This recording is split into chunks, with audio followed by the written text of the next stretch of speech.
Hello and good afternoon. My name is Enrique Hasso. I'm the director of the Texas Medical and Dental Schools Application Service here at the Texas Health Education Service office in Austin, Texas. And welcome to today's panel of some of our medical schools here at TMDSAS. Joining me today from our office is Catherine Schlegel, who will be helping us in the background to collect your questions. So Catherine, thanks for joining us. I'm going to send you off into the background now. Thank you.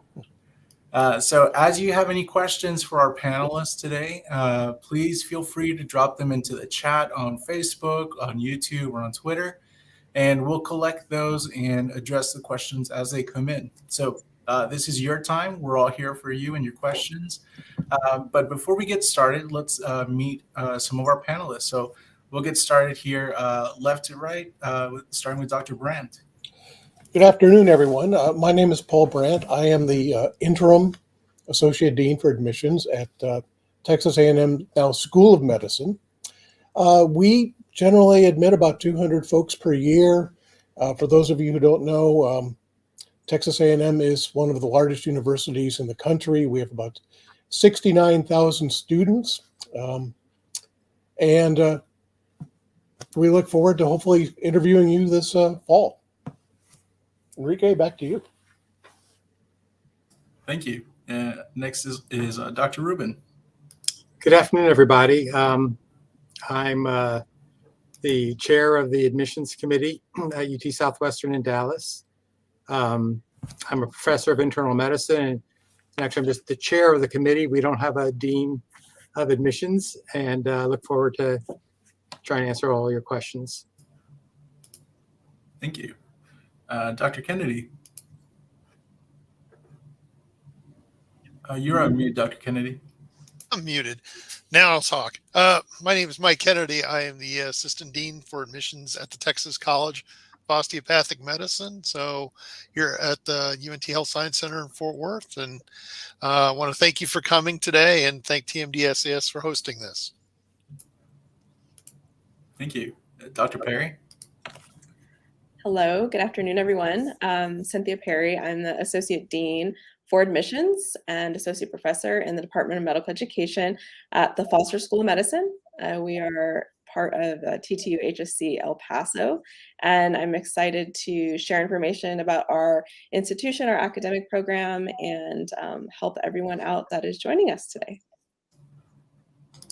Thank you. And last but certainly not least, Dr. Calloway. Hi, everyone. It's so great to be here with you all today. I'm Dr. Judy Ann Calloway. I'm the Associate Dean for Admissions and Outreach at the Long School of Medicine. We're in San Antonio. Y'all need to come visit. San Antonio is a great place to see other things besides the Alamo. Anyway, we're looking forward to answering all your questions and helping you along this arduous path that you're on as a pre-med. Wonderful. Thank you all so much. And as we mentioned, we are here to address your questions. So feel free to start sending us your comments in the chat for Facebook or YouTube where you are watching. To kick us off today, we're going to start with one of our most popular questions that we get here at TMDSAS, and it's regarding activities. For prospective applicants, which activities, internships, shadowing experiences, etc., would you suggest help applicants gain the most experience to becoming competitive?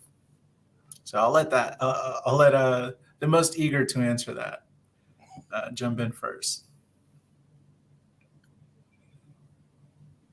Well,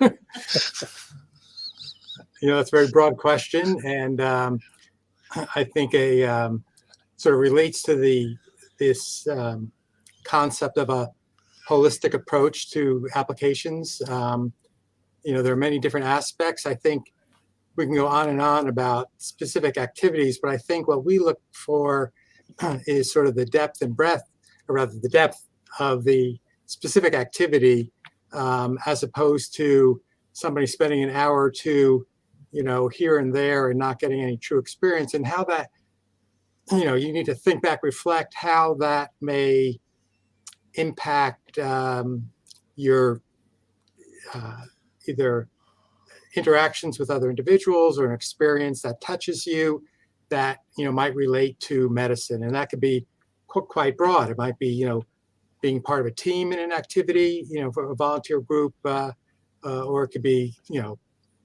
in a healthcare setting, but not necessarily. So it's I think the sort of the quality of the interactions and the depth of your experience and how to reflect what you learned from that, and then thinking about how could this inform me in terms of interacting with other human beings, and certainly, as being a physician. So, it's a very broad question you asked there, and there's many ways I think to answer that. But again, we look more I think the take home is look at something you're passionate about and pursue it.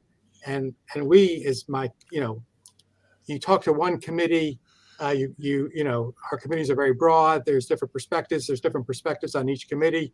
That complicates things. But I think we really want to see, what did you get out of it versus there are applicants who spend literally a couple of hours here and there. It's hard to imagine getting anything out of that. So I'll stop there, and I'm sure my colleagues have other things to add.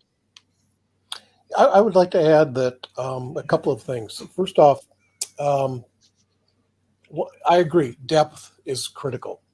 These 1 hour knockoffs, we want to see that you're really involved in something. I think that's common for all of us. But for me and our admissions committee and our interviewers, what we're looking for also is, at least in the healthcare region or area, is that you have proven to yourself that this is really what you want to do, that you have gone in and found out. I always tell every applicant I interview, medicine is messy. And you have to convince yourself that it's not all birthing babies, perfect babies every day. It is sad, it's frustrating, and you have to be aware of that. And I want to see that you've determined that for yourself.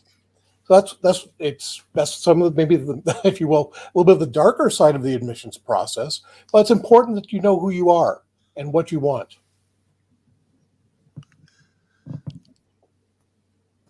Great, thank you. Any other comments? All right. Well, we've started collecting quite a few questions here, so we're going to go ahead and dig in. Our first question from the group.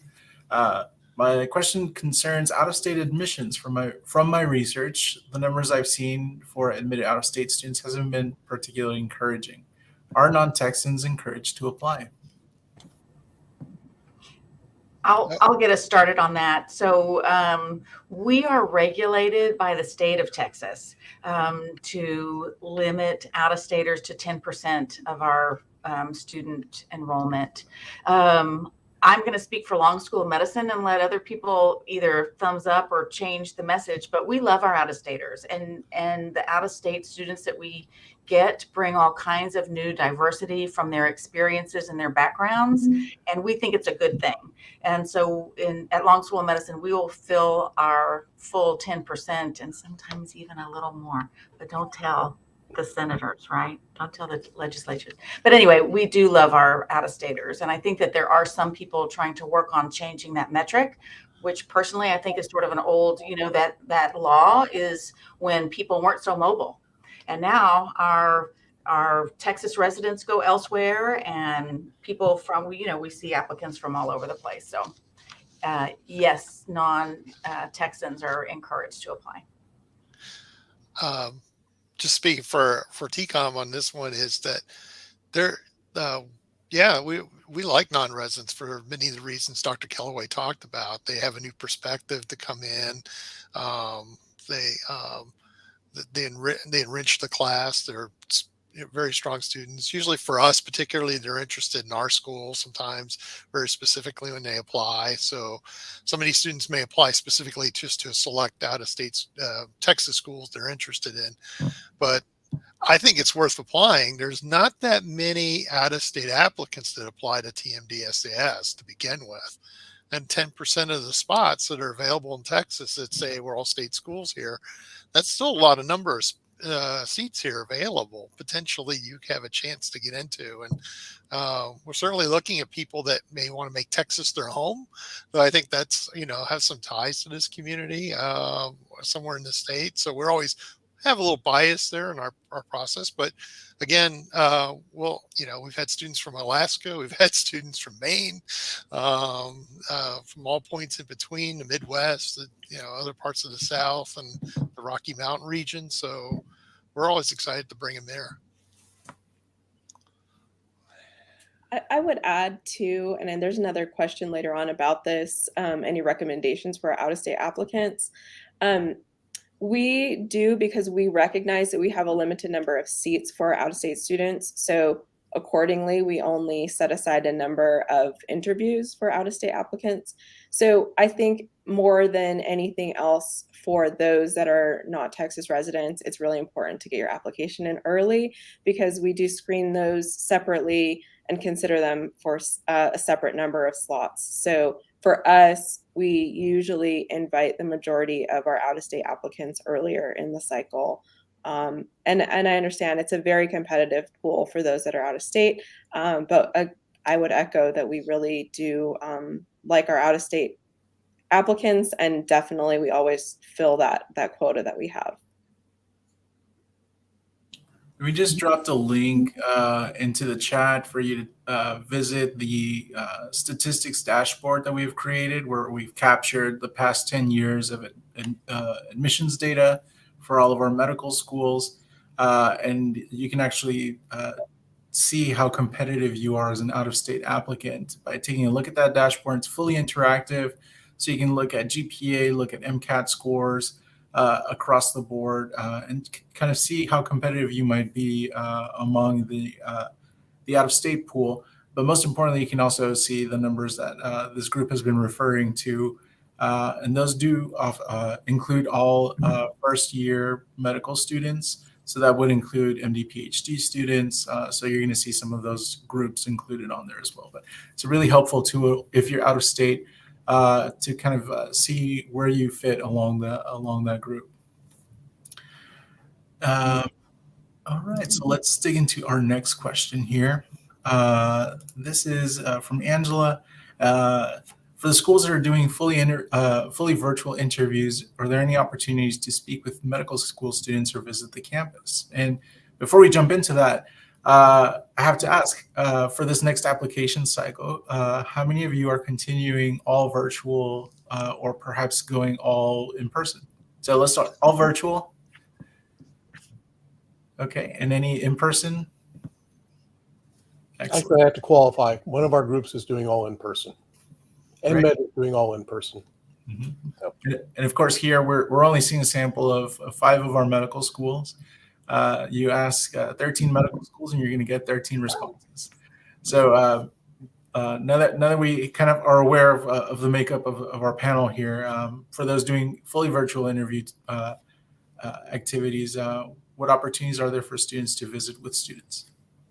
Sure. After we've made our pre-match offers, we usually have a series of sessions during the weekends, on Saturday mornings and into the afternoon, called a second visit or second look, where students who can come and visit the school and see what they like. Right now, we're just limiting that to Bryan College Station. I'm going to try to move that up to Dallas and next year, and maybe Houston, and eventually Round Rock. But for now, it's going to be in College Station and maybe Dallas next year.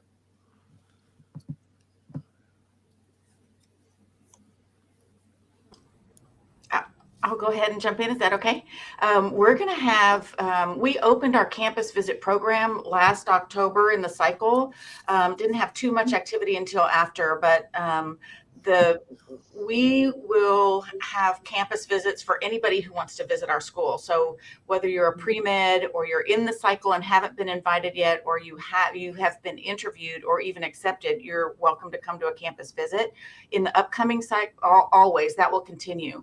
And then in the upcoming sample, we're doing a virtual interview day, and there are several opportunities to interact with our students during that time. There's a huddle where it's like a medical student panel, all levels are represented, and then the students do a live guided virtual tour.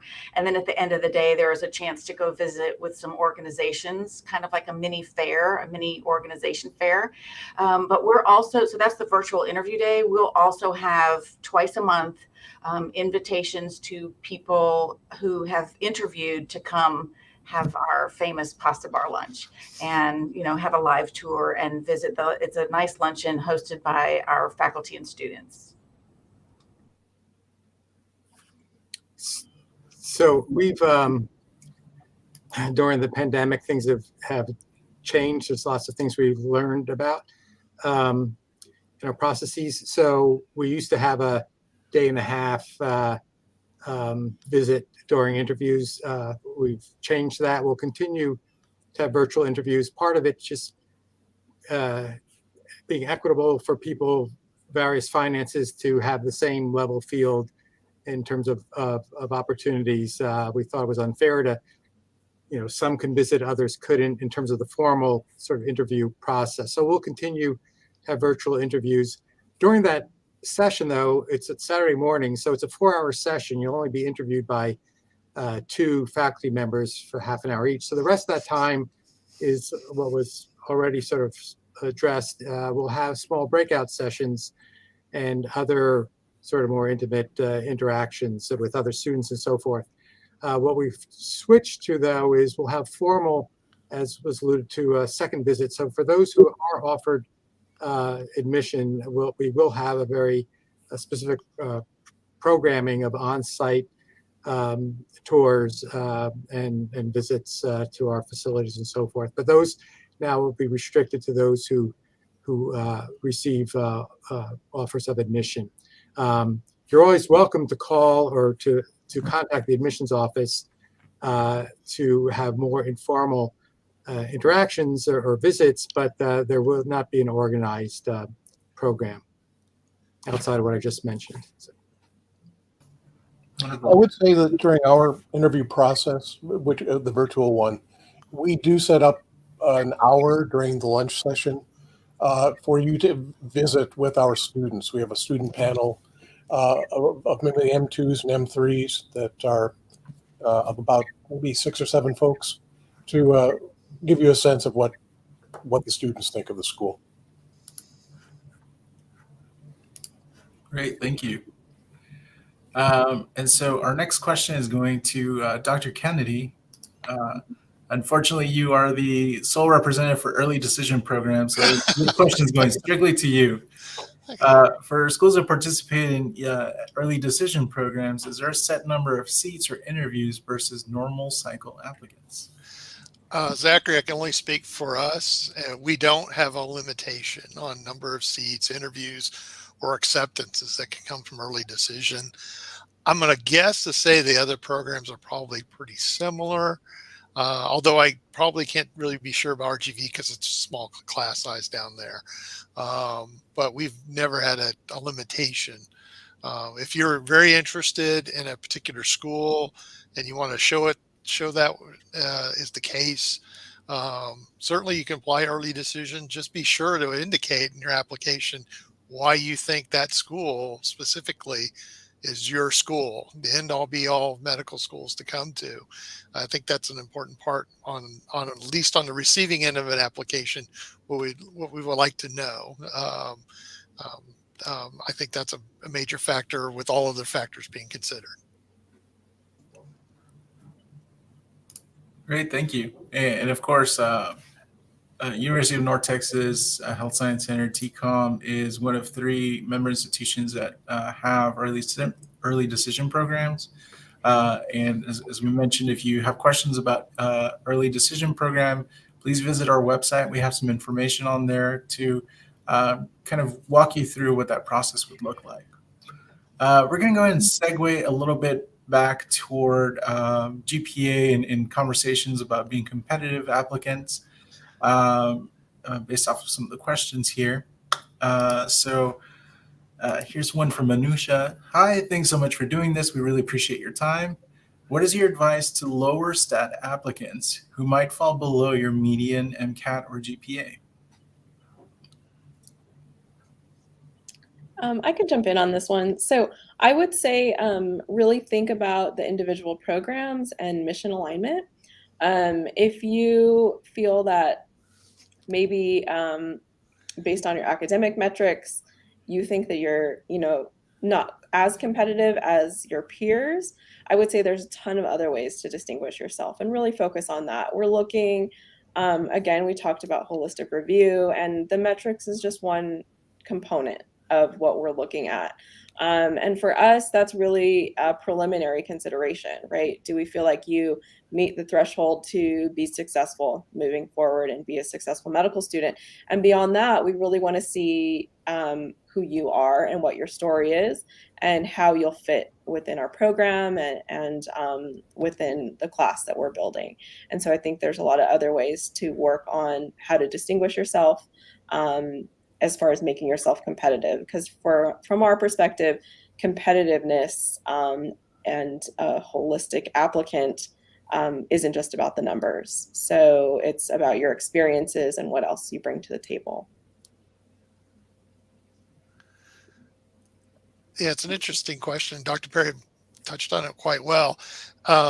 Think about this. So when you're saying the median, so there's obviously people below the median that are getting in. So don't use median or mean as a cutoff to thinking that's the only way. Those are the numbers it takes to get into that particular school. Because we'll look at candidates that have like below a B average. Typically, these are candidate applicants who have gone back to school, kind of rebuilt their academic credentials. They may have taken the MCAT repeatedly. So there's a lot of variances there to what the median or the mean is going to represent, what just statistically what that's going to represent for the class. So, take a look at, there's some breadth in there, flexibility, but at some point you do have to demonstrate that we reasonably believe you can be successful in our curriculum. Okay, I agree completely with what's been stated. Just to sort of add, a couple of years ago, we really have moved away from fixed numbers, and we do want to, as was alluded to, make sure that an individual will be academically successful. I mean, there's no question about it. The medical school curriculum, I think, challenges virtually everybody, even those who've had outstanding undergraduate careers, off and are over maybe confident, are often very challenged. So we want you to be successful. But once we believe that you'll be successful academically, the numbers we don't pay attention to anymore, and look for all the other features or aspects of an applicant in terms of becoming a successful physician. It's a complicated formula. I mean, you could be, as was alluded to, somebody who maybe had a difficult start and then went back to school and was very successful, weighing those who have lower GPAs from academically more demanding programs. So again, their GPA may be lower, but the rigor of their program is higher. We take that into account. So we don't have a fixed number. We do offer admissions to individuals with the whole spectrum of MCATs and GPAs. And, we just want to make sure you're successful. And obviously, that's not always possible. We're continuously trying to figure that out and are very sensitive to the different circumstances individuals may have. Wonderful, thank you. So we have a couple of questions that came up that I think I should be the one to address. On the statistics dashboard that was shared earlier, the GPAs are calculated are actually flat GPA grades. So some institutions will use plus or minus. TMDSAS does not use plus or minus grading. However, in your application, you have to enter your courses exactly as they appear on your transcript. So that was one question that came in there. And then the next one here, are we able to send MCAT scores after submitting our primary TMDSAS applications? How soon do most schools prefer to have them by? I can address the technical question about applying. You can submit your TMDSAS application prior to having your MCAT scores. Once those come in, it takes about 36 hours from the point that you release them to TMDSAS to the point that our schools are able to see them on their end. Is there any comment on preference for when you would see an MCAT score? Well, I think everybody usually says the sooner the better, but I would caution people, not to rush through that. Our school does screening from June, and we invite people for interviews starting in July and invite all the way up until January. So we do look at the last administration of the MCAT test in September. We do look at the results from that.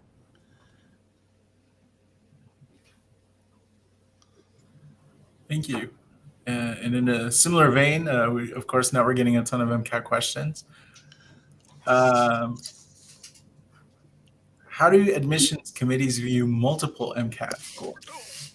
There's somebody who may have had to retake the MCAT several times. We only look at the highest MCAT. Yeah, we're the same here at A&M. We take the highest score. That's what we do. I think sometimes it also can be a demonstration of dedication and motivation and persistence. We have a lot of re-applicants all the time in the cycle, and people are trying to better themselves. So I would add too, along with that, if we see an applicant that has repeated attempts with either minimal change or on the other end with a dramatic change, I love to see that discussed somewhere. So what do you think your particular challenges are, and what have you learned from that experience? If you did have an improvement, what did you change? How do you think that will apply to your future as a successful medical student? Have you rethought your study process? All those kinds of things. So, I always tell applicants, if there's things that you think might be a flag or something like that, then just address it up front. And that's always the best approach. I would agree with that. And everything else is said, it's your highest score is your score.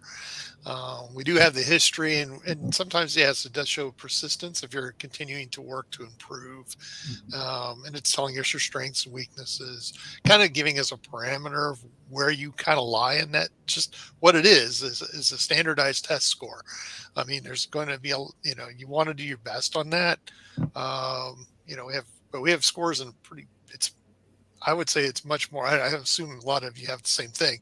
We have a very normalized distribution with our mean being in the middle and to a bell curve all the way through. So we have students in the high numbers, lower numbers. So there's a lot of different kind of ranges, but the mean tends to be the gravitational center of our scoring range. And while we're talking about MCATs, for us, we tend to, of all the subsections, we tend to put a little bit more emphasis on cars. I can't speak for anybody else, but we just find we have no data to confirm this, but intuitively we have a feeling that folks who have a higher score, have better car score, tend to perform well in the curriculum once they get here. It's just an impressionistic viewpoint. But because of that, our committee looks at the car score. Sort of singles it out. Thank you. We have on the same topic of MCAT. If I take my MCAT at the end of May and submit my primaries at the end of June, is that considered too late for the application cycle? So removing some of the conditional stuff here, applying early is an important message for our medical applicants, and balancing a quality application with applying early in the cycle is important. What advice do you have for applicants as they're trying to figure out what their personal timeline for applying is going to look like? I think the answer is always as soon as possible. Reasonably. But don't sacrifice quality. I'm sure Dr. Brandt would agree. Absolutely. Yeah, unfortunately, sometimes people don't do a very thorough job on their applications, just get them done early. And that's one of the biggest mistakes. We'll see typographical errors, spelling. I mean, you even see the name of the physician you were shadowing is misspelled, or information that's omitted, or information, things that happened in the past or future tense dated. All these sort of errors, and when somebody's feeding forward an application. So it's best to do a good job. I always kind of, in a honest way, if you turn in later, that's fine. Here's where the challenge comes. So I think hopefully everybody agrees. We start the season, all of us start with the season. We have so many people we can invite to interview. And as the season goes on, that number diminishes because we've already extended invitations out. So at the end of the cycle, if you're turning it in at the end, let's say I have 300 invitations left, but now I've got 2,000 completed applications. Whereas 2 months ago, I had 700 invitations to extend, and I had only 1,000 applications completed. So my chances to spend time looking at your application, cycling it through reviews, were multiple opportunities for an interview, because it's sort of like a supply demand curve. And so at the end, we'll end up with 2,300 completed applications with the last 50 invites left. And that's where, coming in at the last minute, you had less time in that cycle to be considered for an invite. And it begins to get a little bit of your challenge. But that varies from school to school. This is something I've kind of tell applicants why it's important to do it, but it's better to do a thorough job than it is to turn it in early and make so many mistakes, because you can't go back and fix those errors at that point.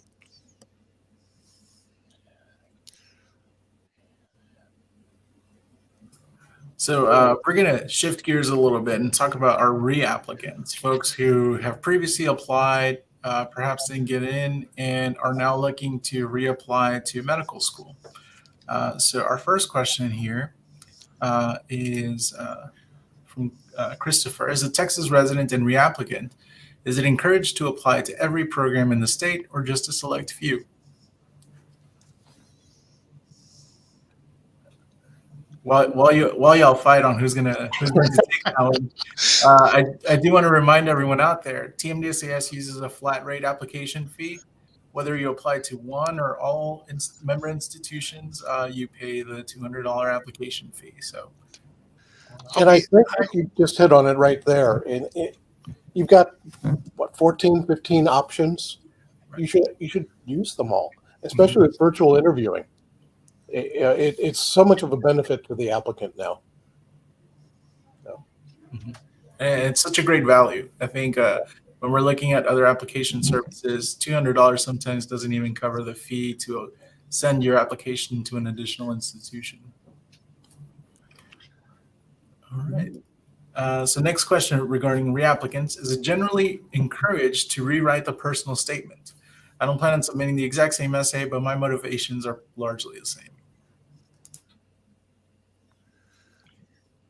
You've had a year more of experience. You might have a lot more to say. I think people on admissions committees and screening committees would be looking for what else you have to add.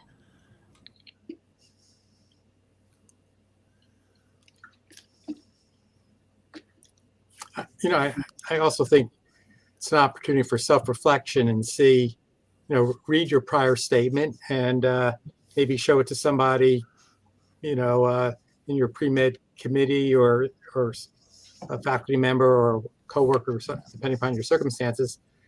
And does it answer the question that you're supposed to be answering? Usually a mission or your personal motivation. Does it really reflect that?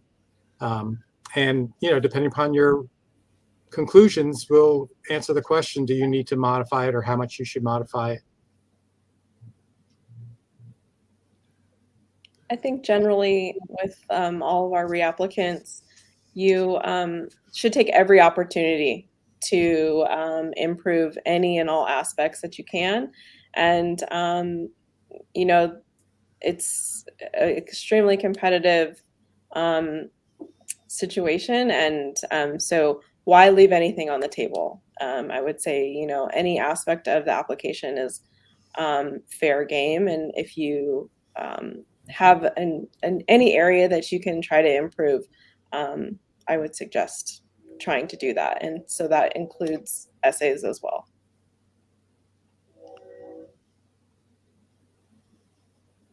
I would agree with that. Nothing to add there. Okay. All right. We're getting quite a few questions now. So this one is in regards to MD, MPH or DO MPH programs. We have several dual degree programs that are available through several of our member institutions. With regards to MD MPH programs, that would be specifically McGovern Medical School and Texas Tech Lubbock that offers those programs. Unfortunately, they're not here at the panel. We have an MD. Oh, we have Yeah, I think a lot of us DOPH, do. MPH. Yeah. My Yeah, apologies. we do too, but we offer as part of the MD Plus program. So, I will take back my statement and allow y'all to answer. Yeah, so for us, we encourage students once they get an offer, a first offer, then they can apply to the MD MPH. Obviously, on the application, you can indicate your interest and plans to apply for that program as well. But for specifically our MD MPH program, we ask that students wait to apply until they've got an offer from our MD program, and then they can apply to the joint program.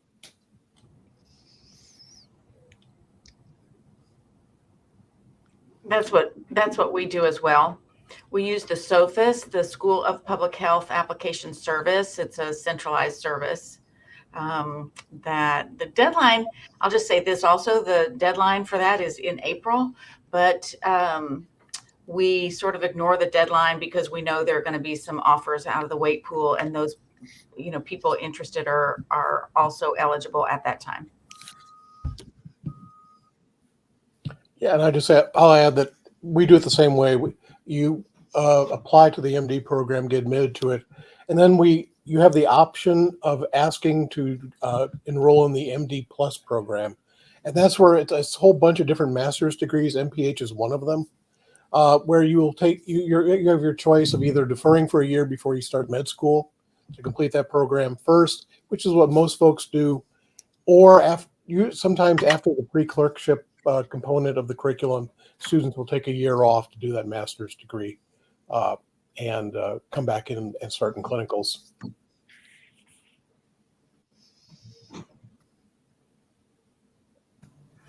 All right, thank you.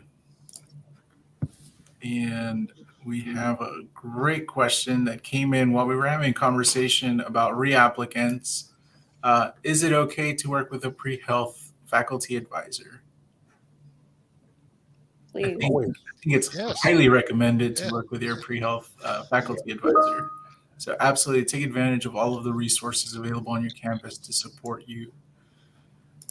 And then we had a question that came up about the wait list. When is the most movement seen on your wait list? This week. Yeah, typically end of April through early June. Yes, and that has to do with the deadline for applicants to narrow down their acceptances to one school. So definitely there's a lot of movement that happens after the TMDSAS match. So thank you very much. And our next question is about Casper. A lot of schools are moving toward Casper. How heavily do you weigh Casper scores?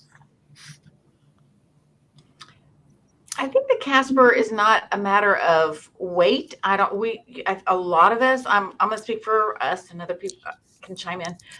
We use it impressionistically. So we have like hundreds of pieces of information about an applicant, and we use it as one additional piece. What it does for us, though, it does give us a chance to see an experience that all of the applicants have had.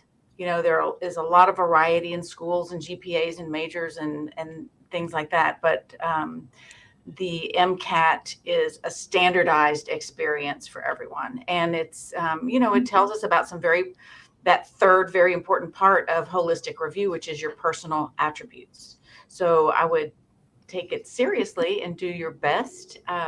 But we don't use a formula or a matrix or anything like that. So we look at it, but we do not weigh it heavily. And our own analysis for our applicants have shown a distinct difference between scores from underrepresented minorities and non-underrepresented minorities. And so we're very concerned about the utility of that tool. So we look at it, we're learning as we've done our own analyses, but we certainly do not weigh it in our final decisions.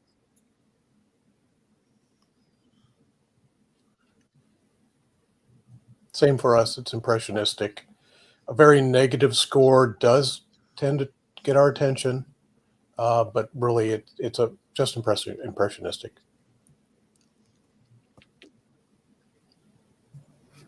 All right, thank you. And this was a follow-up question when Dr. Perry brought up earlier the values and the mission for each school. So this question is being brought to everyone. If you could name one quality your school values above all else, what would it be?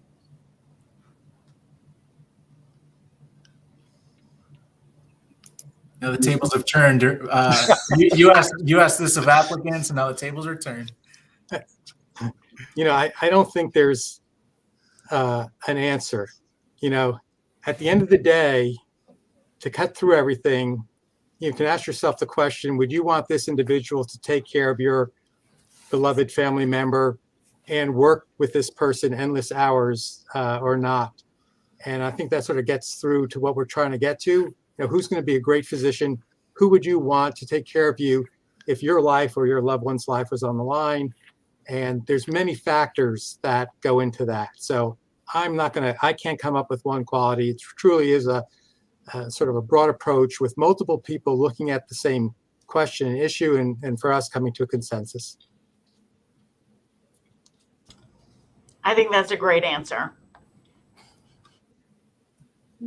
Yeah, we have 5, so I can't answer it with one in our value statement. And actually, we ask a question about integrity. It's on our secondary, and that's one we did choose to ask applicants to kind of discuss how they've demonstrated integrity and give a sort of pseudo description. So that's one that we kind of really honed in on.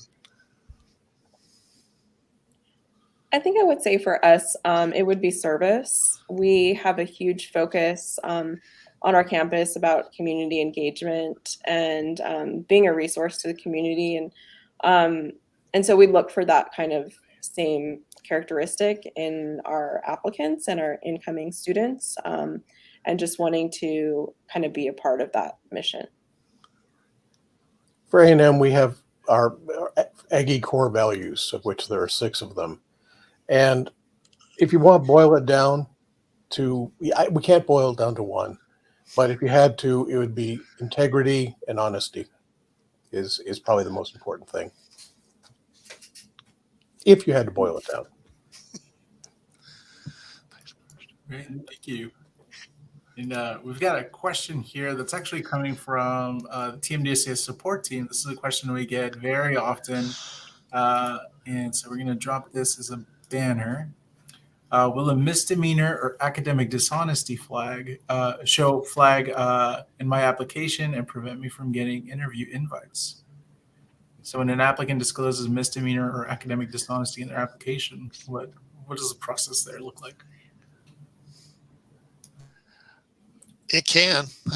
I mean, it's, I never want to say never, but, you know, there was an applicant this year that had a dishonesty thing and was accepted to medical school. Not going somewhere else, but not here. But we did look at him, and we were really seriously considering. But it was a long road back from when that happened. I think that's important to point that out. Or a misdemeanor. Sometimes these are learning experiences about character and again, integrity. It's about how you respond to those kind of situations where you got yourself into, I shouldn't say put yourself, but you might have gotten into, you know, those are things that our committee takes very seriously. Some things are by statute though in criminal issues. By statute, you can't get a medical license, so have to be kind of careful with those. But I don't think immediately precludes you, but it can. Especially academic dishonesty is a very difficult one to overcome. I would add at A&M, what we do is we don't consider it during the initial process, but if you're invited for an interview, we set aside a special third interview for you to discuss any of those events. And what we're looking for is that you've understood what happened, you accepted whatever sanction there was for that, and that you've learned from it. And honestly, I think for a lot of students or a lot of applicants, it can be a learning experience, an enriching experience in some ways. That's kind of how we look at it at Long School of Medicine. It could be a deal breaker, but we have interviewed people with violations on their record. We're looking for an explanation of that growth, of remorse, of recognizing, that you made a mistake, made the wrong choices, and that you're committed to doing better now. So we luckily everybody, lots of us human beings get second chances. That it can be a tough situation, but we do the same thing, and not with an additional interview, but it might come up in an interview setting because you've put it in your application to explain it more. When the description in the application is very clinical and just said, here was the violation and the consequences that I did, period, that does not make an impression on the committee. We're really looking for a change.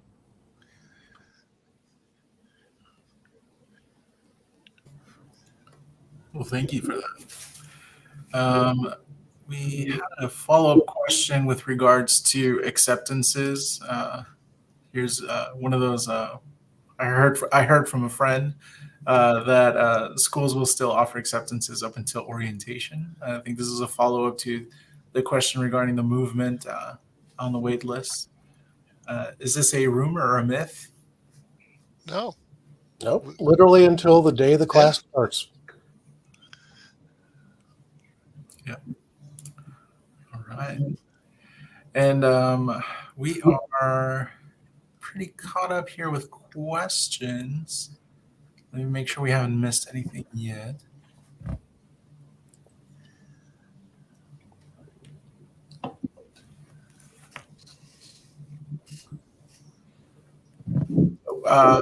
This was a follow-up question regarding the application. If an applicant submits their application, can they come back and add schools after submitting? Yes, you absolutely can add or remove, withdraw your application from schools after submitting. Here's another. With the changes to step 1 becoming pass-fail and the likely new emphasis on step 2, I was wondering if your schools plan to tweak the curriculum, if at all, to account for the shift. Great question. Well, I don't want to monopolize the time here, so stop me if I would do. But I literally just got out of a meeting for our preclinical curriculum, and our students have proposed a change to our curriculum to address this. What we're seeing is that since we've gone to pass-fail, step 1 scores the pass rate's not as high as it used to be. And so we're actually looking to change our curriculum a little bit to address that, probably moving a little bit of content over into the basic science content over into the clinical side so that it's closer temporally to step 2. Again, that just literally started at 10:30 this morning. So we have a long, long way to go on those changes.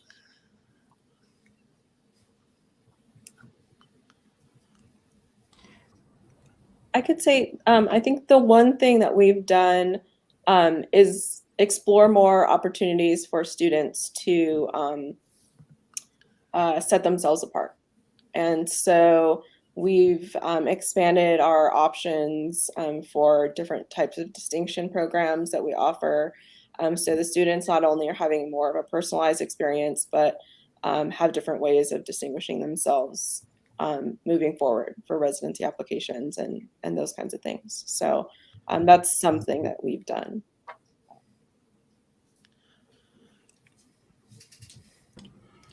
Our curriculum happens to have some flexibility in that time right after the pre-clerkship curriculum is completed, leading up until that step one. And so a lot of our students, from March through June, do all kinds of things after they get step one out of the way. But there's flexibility to do it actually later. And so we haven't made any big changes because it seems to be working so far. So we're different because we required a COMLEX, but actually a large number of our students too did take USMLE. So now with step one, I don't think that will always be the case since it's pass fail. What is going to be the value of that? It's been a question mark, but we've already had students take step two and actually do pretty well. They've taken it in the past. So we'll see how that, I think more students will be doing that at our school, taking the step two. And right now, I don't see any major changes, if any changes, because it seems like the performance has been reasonably steady for us. So, but that's a really good question to ask the question. All I know is I know a number of residency directors and they're all just scratching their heads over this one, how they're going to pick their students. So that'll be the trick for the next coming residency cycles. We haven't changed anything at this time, but we're continuing to reevaluate things. Great, thank you. We've got a couple more questions, and then I'll give you all an opportunity to just extend some words of wisdom for our applicants. Our second to last question here: is research experience weighed heavily when considering applicants? So we certainly look at meaningful research opportunities, meaning above and beyond an activity that might be part of coursework that one's taking.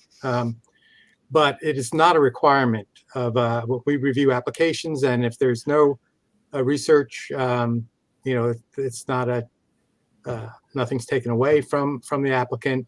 I do think it's a great opportunity to pursue a scientific investigation and benefit from it, but it's not a requirement for our applicants.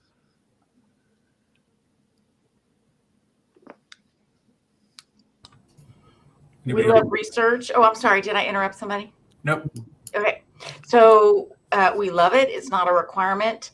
There are so many ways to be a great doctor at the end of your medical education. There are so many things that you can do.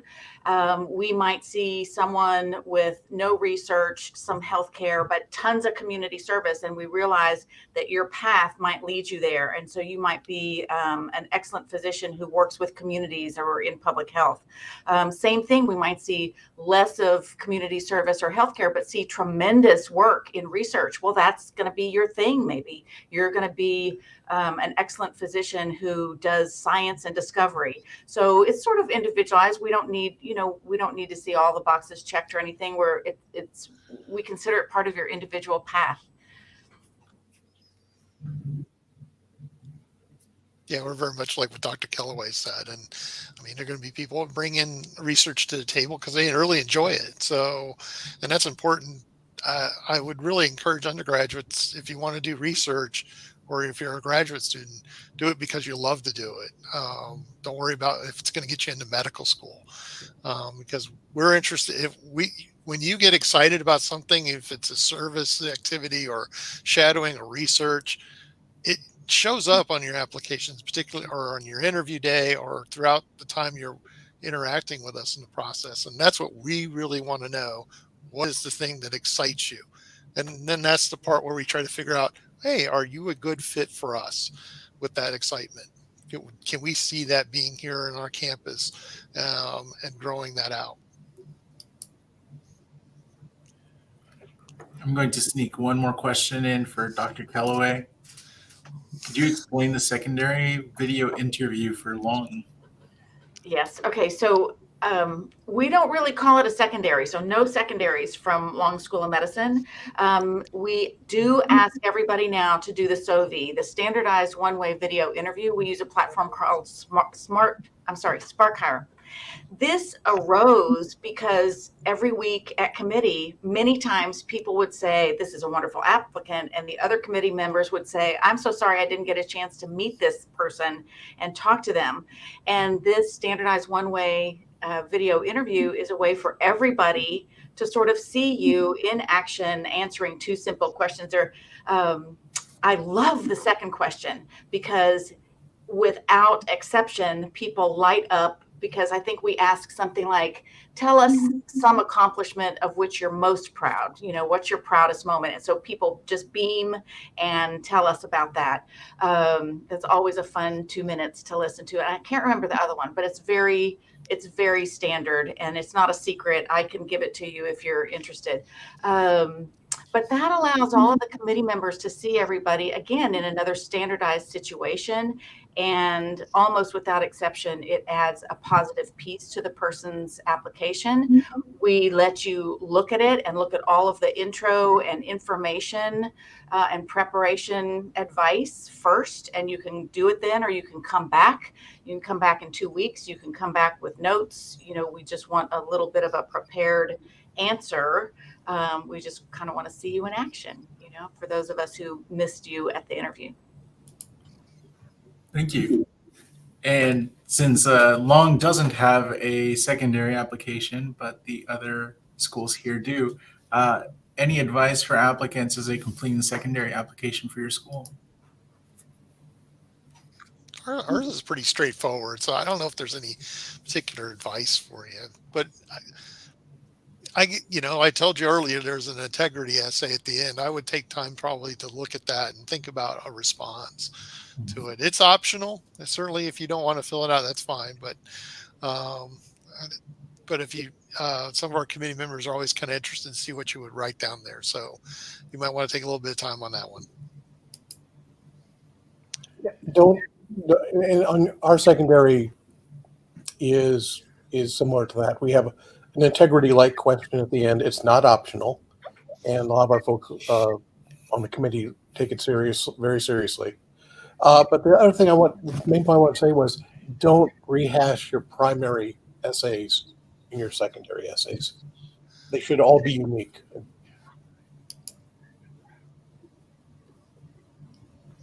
I mean, the only thing I would add or mention is the secondary application is very important. There's different questions. There's 2 of them are optional. So there's a lot of room to add or expand upon areas that you would want to. So, you need to look at the secondary application, and you don't need to fill out all the questions except for the required ones. But it really gives the applicant a lot of opportunity to address anything that might be missing in the primary application. Mm-hmm. You should always fill out every question that ever gets asked of you, because you're selling yourself. And you get so many opportunities to do it. You should use them. Yeah. Thank you. Dr. Perry, to put you on the spot, any advice for applicants completing secondary for Foster? Sure. We put a lot of weight on our secondaries. I think every school that has a secondary designed it with very specific questions that their committees are going to weigh. They weigh heavily, and they choose specific questions that are more relevant to their program. So set aside time in your process for the secondaries. Don't look at them as an afterthought. We can tell when you approach it that way. And don't cut and paste. We see that too. So. Yeah. All righty. Well, we have reached the end of our panel today. Thank you all for such incredible, thoughtful responses. And for those of you that are watching, and thank you all for some fantastic questions that helped direct our conversation today. for our panel, any advice you'd like to share for applicants for entry year 23 that's starting in about a week and a half? Well, I've practiced medicine now for for 40 years. So I really think, it's a very challenging career, but it's wonderful. I think you personally need to sit back and make sure the motivation comes from your own heart, that you have a realistic idea of what becoming a physician is. And there's obviously an unlimited number of career pathways within medicine. So that's another advantage. But it's really rewarding. But I think the first step, I encourage you to really self-reflect. And is this what you want? A lot of it's absolutely wonderful. And it's also extremely challenging. Not all like that you see on the glitter on TV. And so it's wonderful that you're interested in medicine. So it's a very exciting time in many different aspects to serve humanity. And I encourage you, if you come to the conclusion that you want to pursue this career, it's wonderful. Can be wonderful. I would say hang in there. It's long, it's hard. The cycle is long. Can we do anything about that? It's just, it's almost a year, right? Oh no, it's over a year, really, technically. Anyway, hang in there. We're all here to help you with questions and, coaching along the way. If you need help, all of our schools do that. But hang in there. Have some inspiration at hand, so that when you are in a little dip, you can remotivate yourself and pump yourself up for this, because it's worth it. It's all worth it in the end. Yeah. Great. Well, again, thank you all so much for your time and for such great, insightful answers. On behalf of all of our medical member institutions, the Texas Health Education Service, and TMDSAS, we'd like to wish each of you all the best of luck in this next application cycle. And as we have repeated several times, we are happy to be a resource to you as you complete your application and continue your journey toward becoming a physician. So thank you so much, and we will see you soon. Bye, everyone.